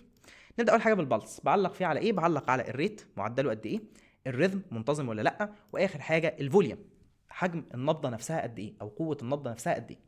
اول حاجه الريت، طبيعي هيكون تاكيكارديا نتيجه السمباثيك اكتيفيشن، ما عدا لو هو بياخد ادويه بتقلل الهارت ريت، ودي هنقولها في العلاج ان شاء الله، زي البيتا بلوكر وزي الديجيتاليز وزي دواء جديد كده اسمه ايفابرادين، هناخدهم في العلاج باذن الله. طيب الريذم امتى يكون الريجولار يا ترى؟ يا ترى امتى؟ لسه قايلينها في الاتريال فايبريليشن. الفوليوم، الطبيعي الفوليوم هيكون ضعيف لان العيان عنده لو كاردياك اوتبوت. طب امتى ما يبقاش ضعيف؟ امتى يبقى نورمال؟ لو العيان عنده هاي كاردياك اوتبوت فيلير. حتى يزمل قال لك الكلمه ديت، وقال لك ان عيان الهاي كاردياك اوتبوت هارت فيلير بيبقى عنده مجرد كونجستيف سيمتوم، ما عندوش لو كاردياك اوتبوت سيمتوم لان عنده هاي كاردياك اوتبوت اصلا. طيب امتى يبقى فاريبل في الاي اف؟ ودي خلاص فهمناها. بعدين بقى اخر حاجه مهمه جدا جدا جدا، حاجه اسمها بالسس الترنانز. بالسس اللي هو البلس اللي هو النبض، طب الترنانز يعني بيبدل ما بين عالي وواطي، عالي وواطي، نبضه قويه نبضه ضعيفه، نبضه قويه نبضه ضعيفه. اكتبوا عندها ان دي سترونج كلو، يعني دليل قوي وسترونج ايفيدنس ان العيان دوت عنده هارت فيلير. تعالوا نشوفها كده واحده واحده. دلوقتي دي عضله القلب في العيان اللي عنده هارت فيلير. الالياف الخضراء دي الالياف السليمه الطبيعيه، والالياف الحمراء دي الالياف الديزيزد. طبعا مش كل القلب يبقى سليم، لان كل القلب سليم هو مش عنده هارت فيلير، الا لو عنده فانكشنال هارت فيلير بيعمل بقى هاي كاردياك اوتبوت، ده نوع تاني مش بنتكلم عليه دلوقتي. لكن الطبيعي بيبقى فيه جزء سليم وجزء ديزيزد. تمام، ركزوا بقى في الاس اي نود. الاس اي نود هتبدا تطلع النبضه الكهربائيه بهذا الشكل، تكهرب الاثنين يتكهربوا، الاثنين يحصل لهم كونتراكشن، النبضه تيجي بهذا الشكل، نبضه قويه نبضه طبيعيه. لكن شوفوا بقى ديت الاس نود كهربت، اللي اتكهرب هو الاخضر بس، اللي هي النورمال فايبر. طب ليه الديزيز ده فايبر مش اتكهربت؟ عشان الجمله دي عندها حاجه اسمها لونج ريفراكتوري بيريود، دي حاجه في الاكشن بوتنشال هنعرفها ان شاء الله في الاريثميا. كلمه ريفراكتوري يعني مستعصي، دي فتره المفروض بتبقى موجوده في الاكشن بوتنشال، العضله او النيرف او السيل عامه مش بتستقبل فيها اي ستيمولس، لو جالها اي تحفيز تقول لا انا مش هتكهرب دلوقتي، انا لسه في مرحله الريكفري، لسه بتعافى، بستعيد الثبات بتاعي عشان اقدر اشتغل كويس. لكن المرحله دي بتبقى في اللي هي النورمال فايبر او النورمال سيلز، بتبقى ليها وقت معين. الديزيز فايبر المرحله دي بتطول، فبالتالي لما تيجي النبضه الثانيه تكهربها مش هتتكهرب، فنص القلب هيتكهرب والنص الثاني مش هيتكهرب، فبالتالي النبضه تطلع نص النبضه الاولانيه ضعيفه شويه. طب بعد كده خلاص الريفراكتوري بيريود انتهت، تطلع الاس نود تطلع، وهكذا الاثنين يتكهربوا وترجع، هكذا اسمها بالسس الترناتس. ليها طريقه كلينيكال هنعرفها ان شاء الله فيما بعد، ازاي اديتكت البالسس الترناتس ده بجهاز الضغط، هنعرفها بعدين، يعني هي مش موجوده في الكتاب لانها حاجه كلينيكال مش حاجه هنستسال فيها في النظري خالص يعني. نكمل الفيتال ساينز. عندنا البلاد بريشر. امتى البلاد بريشر يبقى عالي؟ لو العيان اصلا السبب عنده هايبرتنشن، منطقي. امتى واطي؟ لسه قايلينها في الكارديوجينيك شوك، وعلى فكره ممكن يبقى واطي كمان نتيجه اللو كاردياك اوتبوت في عيان اللو كاردياك اوتبوت هارت فيلير. التمبريتشر، امتى يبقى عنده فيفر؟ يا ترى اكيد عنده انفكشن. طب امتى يبقى عنده انفكشن؟ يا اما انفكتيف اندوكاردايتس يا اما اكيوت تشست انفكشن. انفكتيف اندوكاردايتس ممكن يبقى هو السبب او البريسيبيتيتنج فاكتور بتاع الهارت فيلير، والصح على فكره ان هو بريسيبيتيتنج فاكتور او تريجرنج للهارت فيلير، مش سبب مباشر للهارت فيلير. ماشي، هنعرف الكلام ده ان شاء الله في مكانه يعني، عندنا الدرس ده ان شاء الله في الكتاب. ممكن اكيوت تشست انفكشن، ودي طبعا من البريسيبيتيتنج فاكتور او التريجرنج فاكتور اتكلمنا عليها الحصه اللي فاتت. اخر فيتال ساين معانا هي الريسبيريشن. تتوقع العين يبقى عنده ايه من الرسمه ديت؟ اكيد عنده تاكيبنيا، ودي بتكون في الديكومبنسيتد هارت فيلير، اللي هو فشل الجسم في التعويض، فبالتالي حصل لانج كونجيشن محترمه ادت الى تاكيبنيا، اللي هي بتكون اكتر من كام؟ اكتر من 20 حركه نفس في الدقيقه، الريسبيراتوري ريت بتاعه اكتر من 20. بعد كده عندنا الاي بي سي دي. اول ما بتخش على العيان كده بتشوف في حاجات اسمها اي بي سي دي. الايه اللي هو الابيرنس، منظر العيان قدامك، ممكن تلاقيه ريستلسنس في الديكومبنسيتد هارت فيلير. يعني ايه ريستلسنس؟ قاعد مرتبك ومش على بعضه ومش مستريح. ليه؟ ديكومبنسيتد هارت فيلير يعني القلب فشل والجسم فشل في التعويض، فبالتالي حصل عنده سيمتومز قويه قوي وسمباثيك اكتيفيشن عالي قوي، فبقى عنده انكزايتي عاليه وتوتر عالي ومش قادر يقعد، ماشي، ومن التعب ومن الديزنيا والكلام دوت. ممكن تلاقي العين خاسس جدا، حاجه اسمها كاردياك كاشيكسيا. كاشيكسيا يعني هزال، وسببها هنا القلب، لان فيها كاشيكسياز من حاجات اخرى، في مالجننت كاشيكسيا نتيجه سرطان مثلا. هنا ايه اللي بيعمل لي كاشيكسيا؟ واحده واحده كده. طبعا دي بنلاقيها في الادفانسد هارت فيلير، في اللونج ستاندنج هارت فيلير، نتيجه الاتي. ايه ده؟ الجي اي تي كله على بعضه بيبقى ستومك بانتستين، حصل فيه ماركت كونجشن، احتقان شديد جدا، وده بيعمل فيه التهابات وبيخلي الابيثيليوم اصلا ان هيلثي ومش كويس ومش عارف يمتص الاكل كويس، ودي في السيمتومز كانت بتعمل ديسبيبسيا، عدم ارتياح مع الاكل. لكن الجاسترايتس دوت هيبدا يعمل نوزيا وفوميتنج وانوركسيا. انوركسيا يقول لك انا نفسي اغمى عليه، انا مش عايز اكل، ماليش شهيه للاكل. ليه؟ لان الاكل لما بيخش بيتعبه، نتيجه ان اصلا عنده التهاب في المعده وكونجشن في الجي اي تي كله، ونتيجه الكونجشن دوت الابزوربشن بتاع الجي اي تي بيقل، فبالتالي حتى لما بياكل مش بيستفيد بالاكل. يبقى هذا العيان ملوش نفس للاكل، ولو اجبرت عليه كمان ياكل هتلاقيه ايه؟ مش بيستفيد من الاكل اللي هو بياكله، لان الابزوربشن بتاع الجي اي تي ضعف نتيجه الماركت كونجشن. سهل جدا مش فيه مشكله. لو عايزين نعرف الاسماء بتاعه الحاجه، يعني هو بيعمل كونجستيف جاستروباثي وكونجستيف انتروباثي. انتروباثي اللي هو الانتستين يبقى فيها كونجشن ادى الى ديزيز ان هي مش عارفه تقوم بالوظيفه بتاعتها. البي هو البلت، وهي البنيه بتاعته، يعني هل العين دوت مثلا وزنه كده وانت شايفه افريج ولا مش افريج، وليها طريقه تحسبها بحاجه اسمها البادي ماس اندكس، هنعرفها في الكلينيكال يعني. افريج متوسط ولا اندر ويت، لا ده اقل من الوزن الطبيعي او من الوزن المثالي بتاعه، لا ده اوفر ويت زياده. هنا العين هيكون اوفر ويت نتيجه ان جسمه معبي ميه، عنده سيستميك كونجشن. بعدين هنروح على السي، والسي هي الكلر، الالوان، واحنا عندنا 3 الوان: اصفر جندس، وابيض بالور، وازرق سايانوزس. اول حاجه الجندس، ودي ليها علاقه بالبيليروبين، والبيليروبين في هذا العيان ممكن يزيد نتيجه الماركت هيباتيك كونجشن. ما هو الليفر بيحتقن، ده منطقي قلناه في السيمتوم، والليفر هو المسؤول الاساسي عن الميتابوليزم بتاع البيليروبين، فبالتالي مش هيقدر يقوم بالوظيفه بتاعته، فالبيليروبين هيعلى في الدم. طبعا الموضوع فيه تفاصيل اكتر من كده هنعرفها في مكانها ان شاء الله في موديول الهيباتولوجي، لكن يعني لو عايزين نقول كلمه، بيعمل حاجه اسمها هيباتو سيلولار جوندس، وطبعا العين هتصفر بهذا الشكل. بعد كده عندنا البالور اللي هو بيسموه الشحوب، ومشهور جدا لما تلاقي واحد تقول له انت مال وشك كده شاحب شويه ولا مبيض شويه، ما تعمل صوره دم لانك شاكك فيه انيميا، فقر الدم.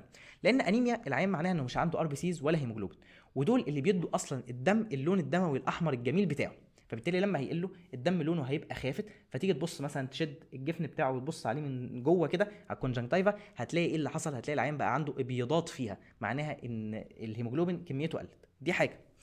او ممكن يحصل في اللو كاردياك اوتبوت. طب ليه يحصل في اللو كاردياك اوتبوت؟ لان انت اصلا ما ضختش دم للاطراف او للمناطق البعيده من الجسم، فبالتالي ما فيش دم، يعني ما فيش ار بي سيز ولا هيموجلوبين، فما فيش اللون الدموي الاحمر بتاعنا اللي بيدي اللون الجميل دوت ويمنع البالور. سيبنا من اللون الثالث دلوقتي اللي هو الساينوز. البالور طبعا ممكن يظهر في اللسان بهذا الشكل. الساينوز يعني ناجله شويه. عايزين ناخد الديكيوبيتاس. يعني ايه الديكيوبيتاس؟ يعني الوضع اللي بيريح المريض. انت لما تيجي تخش على المريض كده هتلاقيه قاعد في وضع ما، الوضع ده بيريحه. يا ترى المريض هنا هيقعد في وضع ايه؟ هذا الوضع اللي اسمه اورثوبنيك بوزيشن، قلناها خلاص وشرحناها. اخر حاجه معانا في الكلر هو السايانوز. السايانوز يعني الازرقاق، حصل ازرقاق للجسم. طب السايانوز ده عشان يحصل محتاج ايه؟ محتاج الاتي: محتاج ان يكون عندي ريديوزد هيموجلوبين اكتر من 5 جرام بير ديسيليتر في الكابيلاريز. الكابيلاريز ومفهومه، واكتر من 5 جرام رقم مفهوم، بس ايه حته الريديوزد هيموجلوبين؟ الهيموجلوبين عندي لما يكون شايل اكسجين، وطبعا ده اللي بيكاري الاكسجين للتيشوز، بيبقى اسمه اوكسي هيموجلوبين، يعني هيموجلوبين مؤكسج شايل اكسجين. لما التشو يبدا ياخد منه الاكسجين بيبقى اسمه ريديوزد، يعني ايه؟ مختزل، شلنا منه الاكسجين. فلو زادت كميه الريديوزد في البلاد عن 5 جرام بير ديسيليتر، ساعتها هيبدا الجسم يزرق. الساينوز عندي نوعين. اول نوع اسمه سنترال ساينوزس، بتبقى مشكله يا اما في اللنج يا اما في الهارت. ده معناه ايه السنترال؟ معناه ان الدم اللي ماشي في الارتريز هو اصلا ازرق مزرق، يبقى اما خلل في الاكسجينيشن نتيجه مثلا مرض في اللنج زي السي او بي دي، هناخده في الشيست ان شاء الله، بس اتكلمنا عنه انه بيعمل خلل في الاكسجينيشن وبيعمل هايبوكسيا الحصه اللي فاتت في الحاجه اللي اسمها كوربالمونال. او حاجه تدرسوها في الاطفال الموديول ده اسمها سايانوتيك كونجينيتال هارت ديزيز، فبالتالي دي حاجه اسمها سنترال ساينوزس. طب نروح على اللي بعد كده، بريفرال ساينوزس. لا، ده المشكله مش في القلب خالص، وانما مشكله ان العين عنده حاجه اسمها ستاجنيشن اوف ذا بلاد. البلاد راكن عند التيشوز. انا دلوقتي البلاد وهو معدي على التيشو، ركزوا في دي بقى، معدي على التيشو، وقف عندها شويه، التيشو بدات تاخد منه اكسجين وتدي له بقى الويست برودكت والكلام ده. طب الدم لو فضل واقف عند التيشو خلصت خلاص الاكسجين اللي هي خدته استخدمته، طب عايزه اكسجين تاني، تبص كده، ايه ده؟ هو انت لسه ما مشيتش؟ طب دور كده يمكن الاقي شويه اكسجين جواك. لقيت. طب اسحب، يبقى انا عمال ارفع الريديوس دي هيموجلوبين، بعدين خلصتهم، اجي ابص هو انت لسه ما مشيتش برضه، ما هو في ستاجنيشن، اسحب تاني، وهكذا لحد ما الريديوس دي هيموجلوبين يزيد ويعدي ال 5 جرام بر ديسي لتر، فيبدا يحصل ساينوزس بس من النوع البريفرال. يبقى المشكله هنا مش في الدم نفسه، وانما في زياده الاكسجين اكستراكشن، استخراج الاكسجين من البلاد نتيجه ستاجنيشن اوف ذا بلاد. طب ايه اللي يعمل ستاجنيشن اوف ذا بلاد؟ طبعا الكونجستيف هارت فيلير. طب ليه الكونجستيف هارت فيلير بيعمل الموضوع ده؟ لان العيان عنده لو كارديك اوتبوت، فالفيلوسيتي بتاعت السيركيوليشن بطيئه لان الضخ ضعيف، دي حاجه، زائد ان انت عندك فينس كونجشن، فالدم راكن في الفين، فحركه الدم من الكابيلاري للفين بطيئه جدا، فالدم راكن عند الكابيلاري، فالكابيلاري حواليه عماله تاخد منه اكسجين تاخد منه اكسجين تاخد منه اكسجين لحد ما ريديوس هيموجلوبين يعدي 5 جرام بر ديسي لتر. نفس الكلام في الشك فيه لو كارديك اوتبوت، فبالتالي الدم اللي وصل للتشو قليل وسرعته قليله، فبالتالي بتقعد تعمل منه اكسجين اكستراكشن كتير لانه استجننت عندها شويه، فبالتالي يزيد الريديوس هيموجلوبين اكتر من 5 جرام بر ديسي لتر. طب السنترال ساينوزس مميز انه بيظهر فيه التنج، دي مميز جدا، هعرفها كلينيكال ان شاء الله. وللامانه يعني هي بس عشان الرسمه هنا تبقى يعني واضحه، لكن احسن مكان اشوف فيه الساينوزس في التنج اللي هو السنترال ساينوزس ان انا اقلب التنج كده اشوفه في التب من تحت، وهنفهم ليه بشوفه في التب مش ورا. الكلام ده بقى في الكلينيكال نعرفه عشان بتتسال بعض الحاجات في الحاجات دي يعني. ده كده بالنسبه للسنترال، فالميزه ان هو بيعمل تانج ساينوسس. طب البريفرال بيعمل في اي مكان من اشهر الاماكن، يعني ممكن يعمل ايه في الصوابع كده، ممكن يعمل كمان في اللبس، ويعمل بقى برضه في البقه الميكوزا اللي هو الميكوزا اللي جوه البق، لكن مش يعمل في التانج يعني. تمام. ده كده بالنسبه للساينوس. هنروح بعد كده على الفول بادي ريجن. الفول بادي بقى عامه، الفول بادي بالنسبه لنا كالاتي، بقسمه ده اساسي ان احنا نعرفه. عندي هيد ونك، ماشي ركزوا، وابر لمب ولور لمب، وعندنا شيست وابدو. كده انا غطيت الاماكن كلها. والشيست ما اقصدش بيه خالص خالص فحص مين؟ فحص الهارت، ده مش معانا. طيب تعالوا ناخدهم كده واحده واحده. اول حاجه معانا النك. منطقه النك دي فيها ايه؟ بالعقل المنطق فيها حاجتين، الثايرويد جلاند والنك فينز، بس هو ده اللي انا عايزه. الثايرويد جلاند ممكن تبقى متضخمه في الهايبرثايروديزم، في مرض اسمه جريفز ديزيز هناخده ان شاء الله في الاندوكراين، فممكن انك تعرفها. وجريفز ديزيز يعمل ثايروتوكسيكوز او هايبرثايروديزم، والهايبرثايروديزم يعمل هاي كاردياك اوتبوت هارت فيلير. منطقي مش في مشكله. النيك فينز ده الطبيعيه الجميله، كده بقت ايه؟ كونجستد. دي بتحصل في الرايت سايد هارت فيلير او الكونجستيف هارت فيلير، فبتكون كونجستد. ده اللي كتبنا كاتبه، لكن الصح تكتبها بهذا الشكل، هتكتب كونجستد بالسيتنج نيك فين. يعني ايه بالسيتنج؟ يعني بتلاقيها بتتحرك مع تغيرات الضغط في الرايت اتريوم اثناء الكاردياك سايكل. هناخد ان شاء الله النيك فين في حصه الكلينيكال بتاعت يوم الجمعه باذن الله. فدي مهمه. كلمه بالسيتنج دي اساسيه لان العيان دوت عايش مش ميت. بعد كده خلصنا، احنا مش فيه هنا هيد، خدنا النك بس. عندنا ابر ليمب ولور ليمب. الابر ليمب مش فيه حاجه هنا، عندنا بس اللور ليمب. اللور ليمب يا ترى هيبقى فيها ايه؟ اكيد اللور ليمب اديمه، مش محتاجين فيها حاجه يعني، بايلاترال بقى وبيتنج والكلام دوت. لكن خلي بالك من نقطه، انا قلت لك الاديمه بتاعت هذا العيان سببها زياده الميه، زياده الهيدروستاتيك بريشر، وليها علاقه بالجاذبيه، ان هي اسمها ديبندنت اديمه. طب هي ليه بقت في رجله الاول؟ لانه واقف. طب لو كان عيان بيد ريدن زي الناس الكبيره في السن اللي هي نايمه على طول، هيتجمع الميه في اوطى حته في جسمها اللي هي منطقه السكرم، اخر الظهر وبدايه الباتوكس كده، يبقى السكرم. وفحصها بيكون بهذا الشكل، نايم اقعده وابدا ان انا اضغط واشوف الاديمه في منطقه السكرم اللي هي اخر الظهر وبدايه الباتوكس. كده خلصنا الريجونال. نخش بقى على الاذر سيستم زي الشيست والابدومن، ومش تنسى النيورو. شيست وابدومن مش تنسى النيورو، واظن انت عرفت افحص النيورو ليه، عشان الايتريال فايبريليشن يعمل ثرومبو امبوليزم والكلام دوت.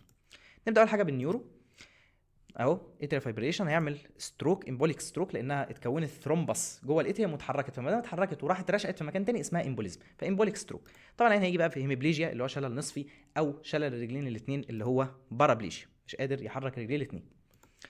غير النيورو عندنا الشيست، الرئه. طب الرئه ايه اللي كان بيحصل فيها؟ كان بيحصل فيها كونجشن، ميه بتتجمع فيها، وقلنا نتيجه الجاذبيه الميه تتجمع فين اكتر؟ بيزل، الله ينور عليكم. فبالتالي العين هيحصل له بايلاترال في الناحيتين، لان ليه هيتجمع في رئه والرئه الثانيه لا؟ يعني مش منطقي. بيزل، وفهمنا ده عشان الجاذبيه. فاين كريبيتيشن، كريبيتيشن يعني طقطقه، بيشبهوها بصوت طقطقه الفشار. ده كلمه كريبيتيشن عامه، ان في حاجه بتطقطق. والكريبيتيشن ديت بتحصل نتيجه حاجه من اتنين، هناخدها ان شاء الله في الشيست في مقدمه الشيست على اعلى درجه من الاهميه. يا اما اف فور فلويد، في فلويد جوه الاير ويز زي في حالات النيمونيا مثلا، وزي هنا في الهارت فيلير، وزي في البالمونري ايديما، في ميه جوه الالفيولاي او جوه الاير ويز عامه، فالهواء وهو داخل معدي على الميه ديت بيهزها، وهنشوف الصور دلوقتي، وبيعمل فيها طقطقه. او اف فور فايبروزس، في فايبروزس حوالين الايرويز، فتيجي الايرويز مع وانت بتاخد نفسك الايرويز بتعمل ايه؟ اكسبانشن. طب ما حواليها فايبروتيك تيشو هيبدا تك تك تك يطقطق، انت بتشد التيشو دوت فتك تك تك يطقطق كده. الكريبيتيشن انواع، منها 3 انواع يعني، كوارس اللي هي خشنه، وميديم اللي هي متوسطه، وفاين اللي هي ايه؟ خفيفه. الفاين دي بيشبهوها يقول لك ايه؟ امسك شويه شعر كده جنب ودانك واقعد ايه؟ حكهم. الصوت اللي انت بتسمعه ده هو ده الفاين كريبيتيشن. جميل جدا. بسمعه ليه فاين هنا؟ لان كميه الميه المتجمعه قليله، لكن في حالات الاكيوت هارت فيلير كميه الميه بتكون كبيره قوي اللي جوه الاير ويز، فبالتالي مش بسمع فاين وانما كوارس، يعني بتبقى كريبيتيشن شديده قوي قوي قوي لان في كميه ميه كبيره جدا. فكرتها ايه بقى؟ هنا احنا عندنا قلنا اما اف فلويد او اف فايبروزس، ده اللي يعمل كريبيتيشن. هنا فلويد طبعا، دي الالفيولاي، وادي الهواء داخل الالفيولاي سليمه مش جواها ميه، مفيش كريبيتيشن. طب هنا شويه ميه صغيرين لان ده كرونيك هارت فيلير، الهواء معدي عليها هيبدا يعمل تموجات فيها يهزها ويدي الصوت بتاع الكريبيتيشن اللي هو الطقطقه. اخر حاجه معانا بقى في الاذر سيستم اللي هو الابدومين اكزامينيشن، فحص منطقه البطن، واللي يهمني في منطقه البطن هو الليفر. طبعا الليفر بتاعنا هنا هيبقى كونجستد، والكونجستشن ده هيبدا ميه عماله تتجمع جواه فيكبر يكبر يكبر، يبقى بيتضخم، بيحصل حاجه اسمها كونجستيف هيباتوميجالي. وقلنا ان الكبسول بتاعته لما يحصل لها ستريتش هيبقى في وجع وفي تندر. ايه الفرق بين الوجع؟ ده شكوته البين، ده شكوته هو. طب لما اضغط انا في المكان ويقول لي يبقى ده تندر، يبقى عندي انلارجد تندر ليفر، مهمه جدا. طبعا الليفر الانلارجد وفي كونجشن دوت هيبدا الوظيفه بتاعته تختل، فيبدا الليفر يعيط زعلان، هيعيط فين؟ في البريتونيوم، فيعمل اسايتس. والاسايتس بيكون بعد اللور ليمب ما عدا 3 امراض، هيباتيك، بريكارديال، وترايكاسبيد. وفهمنا فكره الهيباتيك بشكل سريع وهنفهمها اكتر في الهيباتولوجي. السبب هنا ان بيحصل عند العين بورتال هايبرتنشن اللي هو ارتفاع في ضغط الوريد البيبي، فبيعمل لوكاليزيشن للاديمه فيرست فين في منطقه البريتون. لكن طبيعي اصلا الهيباتيك اديمه من ضمن اسباب الجنرالايزد اديمه زيها زي الكاردياك زيها زي الرينال. في حاجه بقى اسمها اسايتس بريكوكس. بريكوكس يعني قبل الميعاد، يعني الاسايتس يسبق اللور ليمب اديما، هي دي اللي احنا لسه قايلينها اللي هو في الهيباتيك ديزيز والبريكارديال والترايكاسبيد. والبريكارديال والترايكاسبيد هنفهمهم في اماكنهم ان شاء الله. في بقى جزء اكسترا لكنه مهم جدا جدا جدا.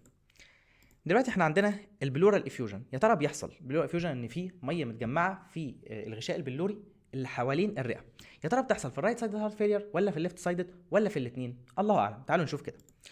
ادي ده عندنا البلوره دي، الطبقه اللي على الرئه اسمها فيزرال بلورا. فيزرال يعني حشوي، يعني على الاحشاء زي اللنج. وفي الطبقه اللي بتبقى على الشيست وول اسمها بارايتال يعني جداري، البلوره الجداريه اللي على الشيست وول. والمساحه اللي ما بينهم دي بتكون مساحه كده بوتنشال سبيس صغيره، مسافه صغيره بتسمح بس بتمدد الرئه من غير ما تاذي الاورجن اللي حواليها. دي اسمها فيزرال بلورا ودي اسمها بارايتال بلورا. وجدوا بقى الاتي، ان البارايتال بلورا زيها زي باقي الجسم بتصب في الرايت سايد، بينما الفيزرال بلورا بتصب في الليفت سايد من خلال البالمونري فين زيها زي الرئه. فتخيل كده معايا، لو حصل رايت سايدد هارت فيلير هيحصل كونجيشن في السيستميك فين اللي بتصب في الرايت سايد اللي من ضمنها البارايتال بلورا، فبالتالي البارايتال بلورا هيحصل لها كونجيشن وتحتقن وتبدا يحصل لها ترانزيوديشن، يعني الكابيلاريز بتاعتها ترشح الميه اللي متجمعه وكونجستد فيها، فيحصل عند دوت بلورال افيوجن.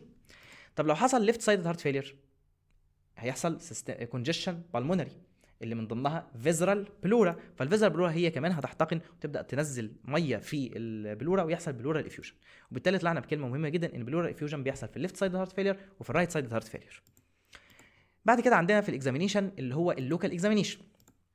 اللوكال اكزامينيشن اللي هو فحص القلب نفسه، وده بينقسم الى حاجتين. طبعا اي فحص لوكال بينقسم الى انسبكشن اللي هو بتبص بعينك على العيان مش بتلمسه، وبالبيشن اللي هو بتلمس، وبركشن اللي هو بتخبط على العيان، واوسكالتيشن اللي هو تسمع. طبعا البركشن ملغي من الكاردياك اكزامينيشن، وهو البركشن عامه اتلغى في العالم كله مش في الكاردياك بس، لكن احنا بنلغيه بس في الكاردياك، لكن في الباقي بقى بتلاقوا في الشيست والحاجات دي في بركشن وحاجات حلوه هي لذيذه الصراحه، لكن هي اتلغت عامه يعني. يبقى عندنا في انسبكشن وبالبيشن، والانسبكشن وبالبيشن في الكاردياك بيشن بنعملهم سوا، هنشوف الكلام ده ان شاء الله في الكلينيكال، بنعملهم سوا سمولتينيوسلي كده مع بعض. وفي اوسكالتيشن اللي هو السماعه، وطبعا السماعه اصلا يعني اكيد معموله عشان القلب ده في الاساس يعني، والهارت ساوند بقى والقصه والحكايه ديت. انا مش هخش في تفاصيلهم دلوقتي، انا عايز اشوف حاجه تانية.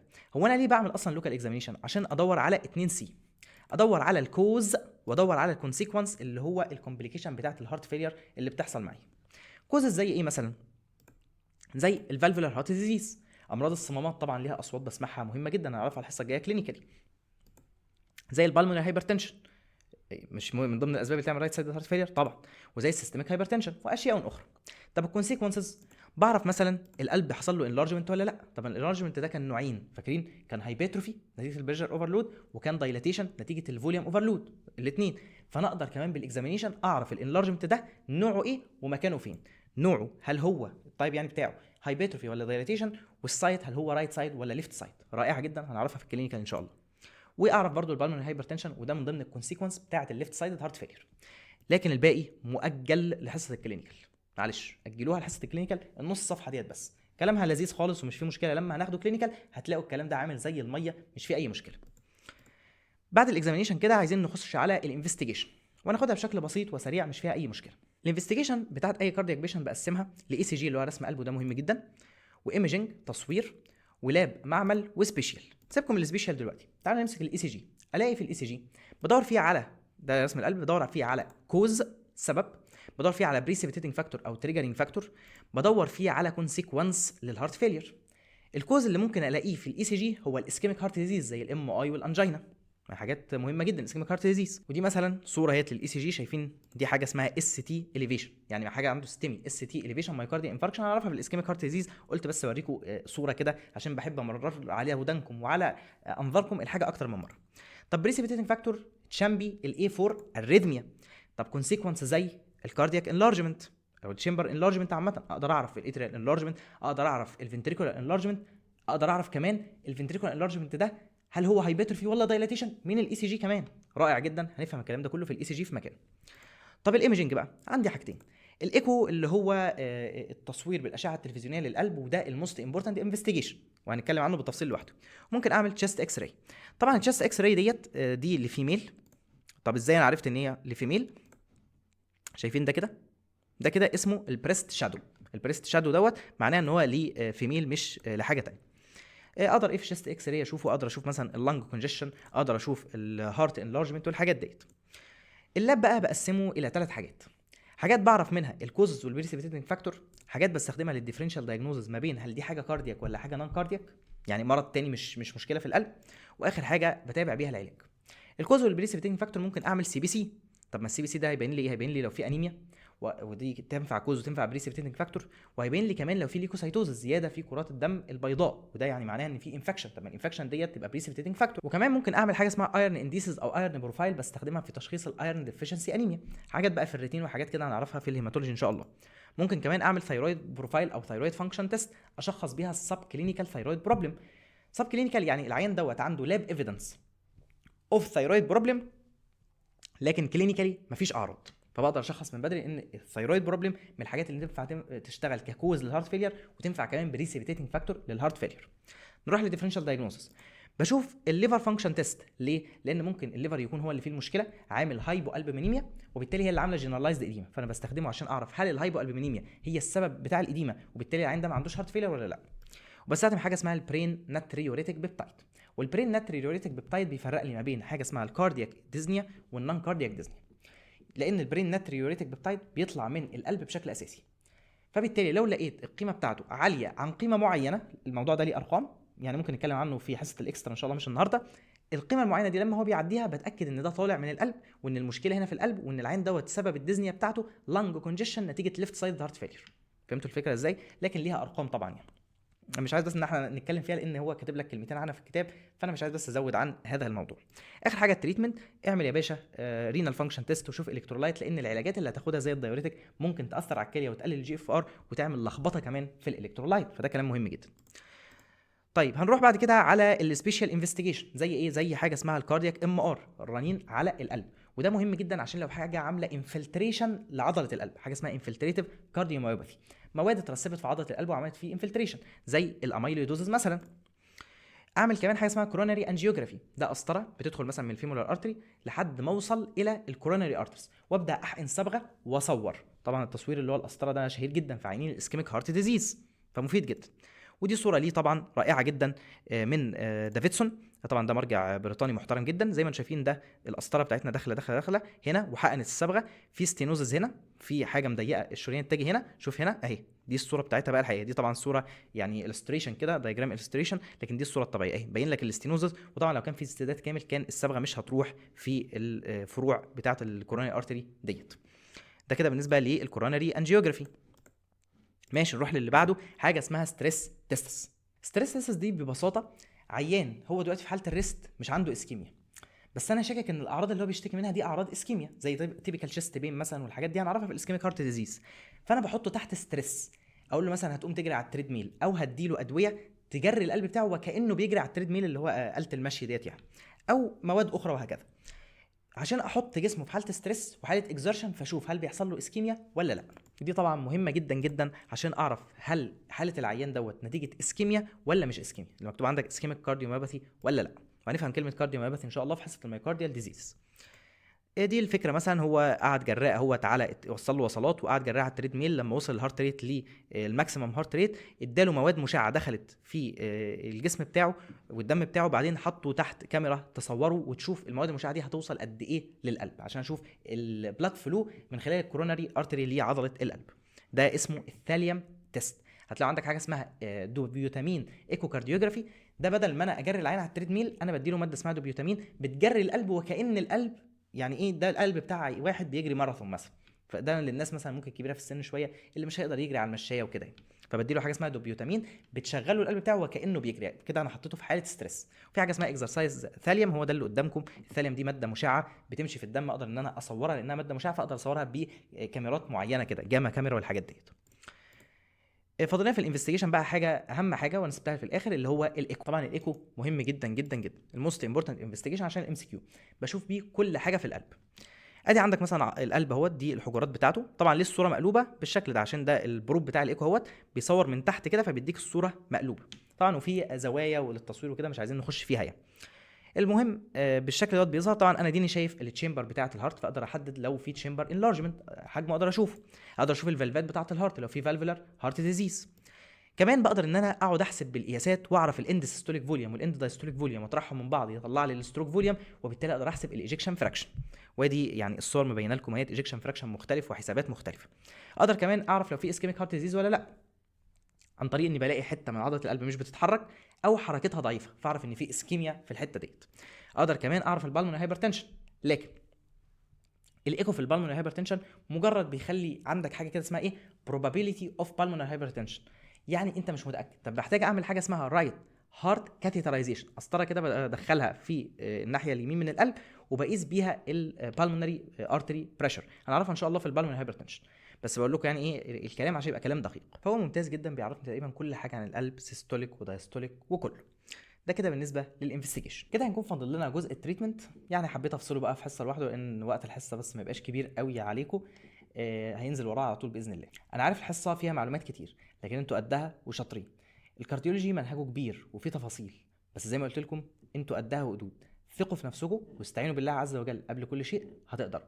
حاولوا تقسموها وتعملوها مثلا في اجزاء صغيره، هتلاقي الامور ان شاء الله لطيفه ولذيذه. وما تنساش تشترك في القناه عشان يوصلك باقي الفيديوهات. ولو عاوز اي حاجه تقدر تسالني تحت في الكومنتات وهرد عليك، او على وسائل التواصل اللي هتظهر قدامكم على الشاشه. والسلام عليكم ورحمه الله وبركاته.